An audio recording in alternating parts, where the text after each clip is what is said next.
मराठा आरक्षणाच्या प्रश्नावरून महाराष्ट्राचं वातावरण प्रचंड तापलेलं आहे. विशेषतः मनोज जरांगे यांच्या उपोषणानंतर आणि त्यांच्या झंझावती दौऱ्यानंतर महाराष्ट्राचं राजकीय वातावरण आणि सामाजिक वातावरण ढवळून निघालेलं आहे.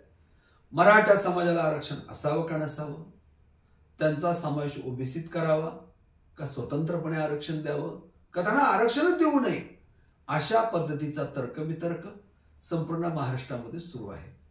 मुळात मराठा समाज हा आरक्षणाच्या निकषामध्ये बसतो का? मराठा समाजाच्या आरक्षणाच्या संदर्भानं असा युक्तिवाद केला जातो किंवा आक्षेप घेतला जातो की अनेक वर्ष मराठ्यांच्या ताब्यामध्ये राजसत्ता आहे, त्यांचेच आमदार आहेत, खासदार आहेत, मंत्री आहेत, अनेक मुख्यमंत्री मराठा आहेत, सहकार आणि साखर कारखाने मराठ्यांच्या ताब्यात आहेत, कशाला पाहिजे मराठा समाजाला आरक्षण, असा युक्तिवाद केला जातो. असा युक्तिवाद करणाऱ्यांना किंवा आक्षेप घेणाऱ्यांना मी नम्रपणे सांगू इच्छितो की ज्यांच्या ताब्यामध्ये पिढ्यानपिढ्या महाराष्ट्राची राजसत्ता आहे त्या प्रस्थापित नवसरंजामदार मराठ्यांना गोरगरीब मराठ्याबद्दल अजिबात आस्था नाही, त्यांच्याबद्दल प्रेम नाही.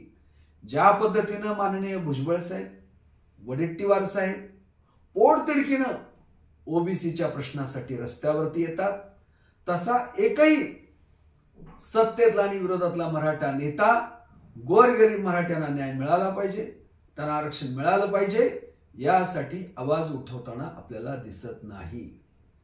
त्यामुळे 1950 नंतर संसदीय लोकशाहीच्या माध्यमातून राजसत्तेवरती आलेले नवसरंजामदार मराठे यांना गोरगरीब, उपेक्षित, वंचित, सामान्य मराठ्याबद्दल अजिबात आस्था नाही. आणि हा गोरगरीब मराठा समाज मोठ्या संख्येने आहे आणि त्याची गावगाड्यातील अवस्था माळी, धनगर, सुतार, लोहार, कुंभार, वंजारी, लेवा पाटील यांची जी अवस्था आहे तीच गावगाड्यातील सामान्य गरीब मराठा समाजाची आहे. ऍग्रिकल्चर सर्व्हे ऑफ महाराष्ट्र असं सांगतो की आपल्या राज्यातील सुमारे 90% शेतकरी अत्यल्प भूधारक आहेत. आणि अत्यल्प भूधारकाची व्याख्या काय? अर्धा हेक्टर क्षेत्र. अर्धा हेक्टर क्षेत्र म्हणजे सुमारे 1.25 एकर क्षेत्र. 1.25 एकर जमीन असणारे 90% शेतकरी महाराष्ट्रामध्ये आहेत. म्हणजे गावगाड्यातील 18 पगड जाती, 12 बलुतेदार यांची जी अवस्था आहे तीच अवस्था गोर, गरीब, कष्टकरी, श्रमकरी, शेतकरी, वंचित मराठा समाजाची आहे.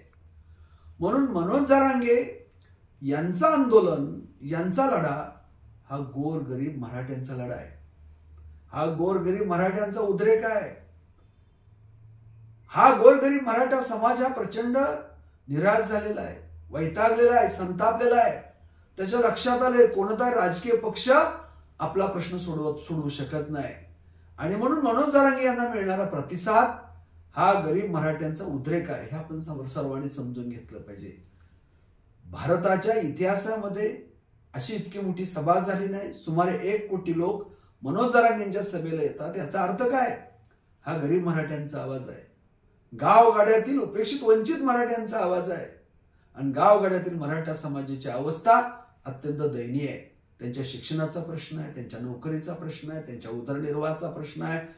सुमारे 45 ते 50 गरीब मराठा समाजातील तरुणांनी आत्महत्या केलेल्या आहेत. ही बाब गंभीर आहे. राजकीय नेते, राजसत्ता याकडे गांभीर्यानं पाहायला तयार नाही. आणि आरक्षणाचा निकष काय आहे?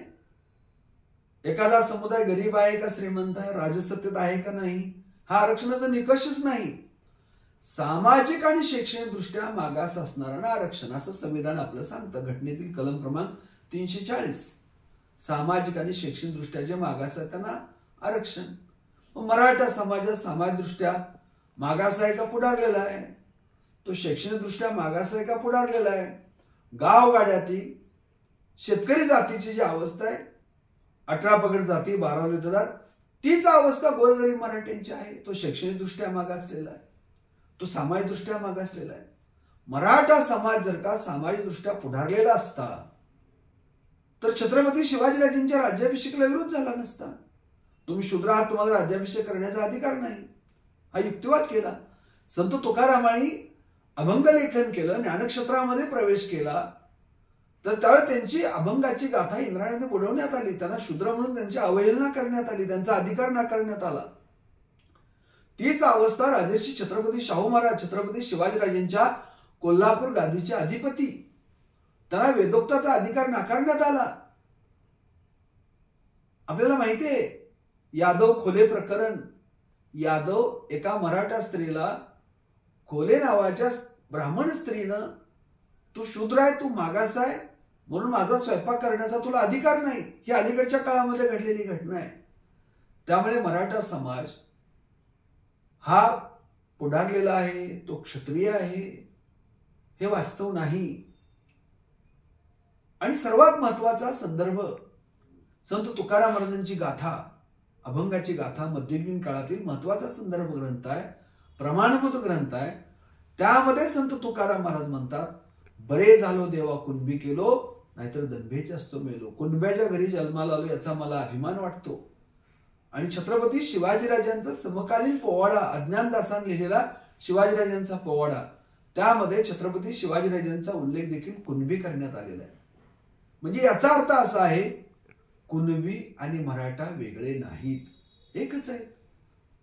आता देहूगावचे मोरे हे मराठा आहेत, पण त्यांचे पूर्वज असणारे संत तुकाराम महाराज स्वतःला म्हणतात, बरे झालो देवा कुणबी केलो, कुणब्याच्या घरी जन्माला आलो याचा मला अभिमान वाटतो.